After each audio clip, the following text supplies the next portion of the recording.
Hello students, I am here to discuss TSESET Civil Engineering previous questions solutions. In this video, I will discuss questions related to the strength of material subject in the year 2019 TSESET. The level of questions asked in this year is easy. So, the first question asked in the subject strength of material is the twisting moment is also known as. The options are torsional moment, moment of a line, moment of a section, moment of a plane. It is very easy question to answer. The twisting moment is also known as a torsional moment. So let me discuss what is the definition of a torsional moment. It is defined as the resultant moment about the longitudinal axis of the shaft.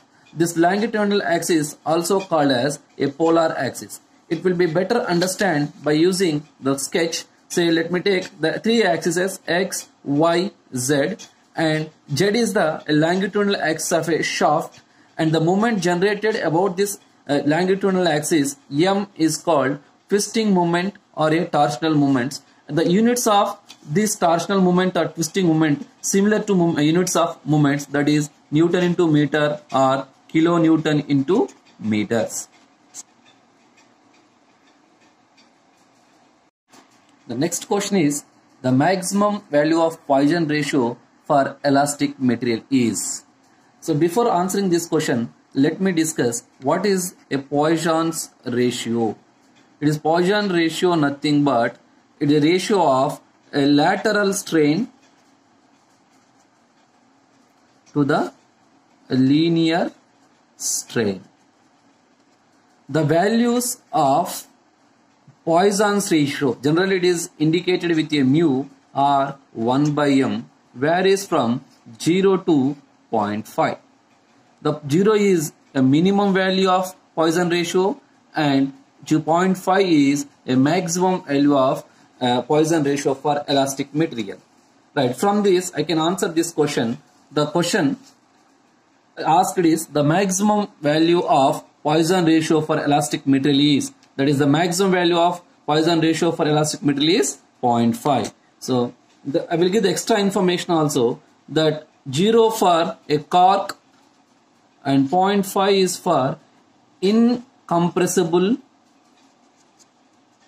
materials like rubber.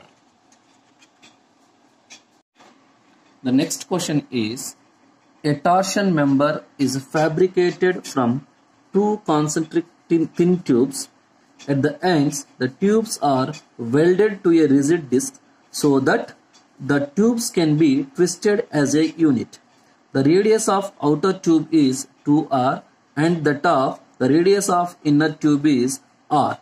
If the shear stress developed in the outer tube is T, then the shear stress in the inner tube will be.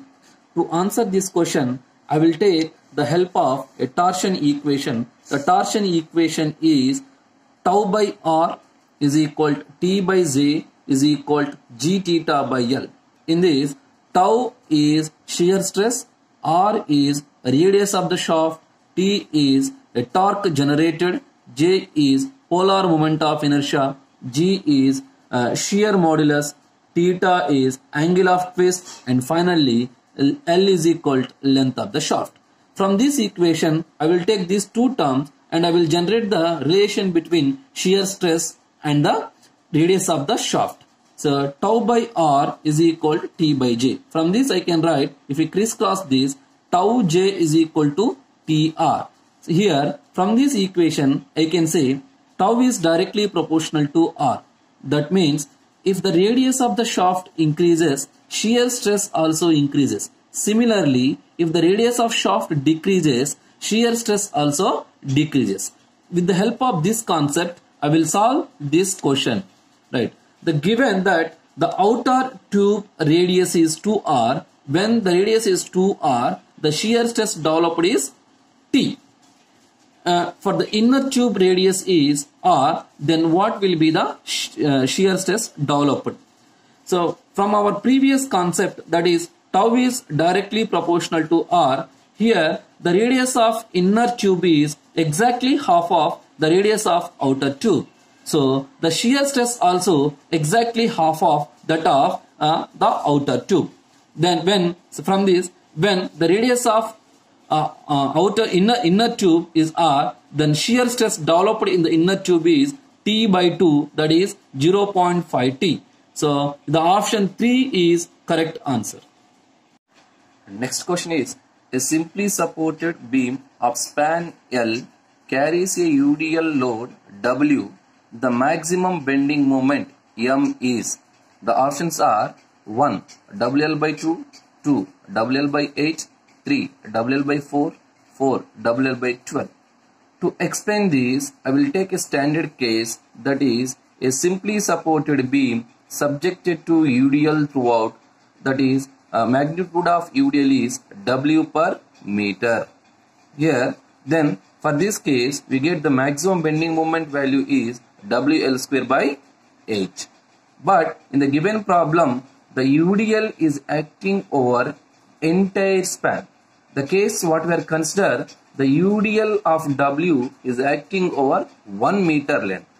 So I can write that capital W is equal small w into L. So if you substitute this capital W value in this equation 1, we get that is maximum bending moment is equal to WL into L by 8. So in place of W into L, if I substitute capital W, I will get capital WL by 8. So this is maximum bending moment. So the option 2 is correct. The next question is, when a cantilever beam having rectangular cross section is loaded transversely, the maximum compressive stress is developed on the dash. Option 1 at top layer, option 2 at neutral axis, option 3 at every cross section, option 4 at bottom layer. To explain this, I will make use of a cantilever beam here. The cantilever beam is nothing but one end is fixed, another end is free, and at free end a cantilever beam is subjected to a transverse loading. Transverse loading nothing but a vertical loading. Because of this transverse loading, the beam bends downward. Because of this bending downward, the top layers of the beam are subjected to tension and bottom layers of the beam are subjected to compression. The stresses induced due to the tensile force are called tensile stresses. The stresses induced due to this compressive force are called compressive stresses. In the problem, it is given that the cross section of a beam is a rectangle, and this is the neutral axis of rectangular cross section. Above the neutral axis, the beam is subjected to a tension, and below the neutral axis, this beam is subject to a compression.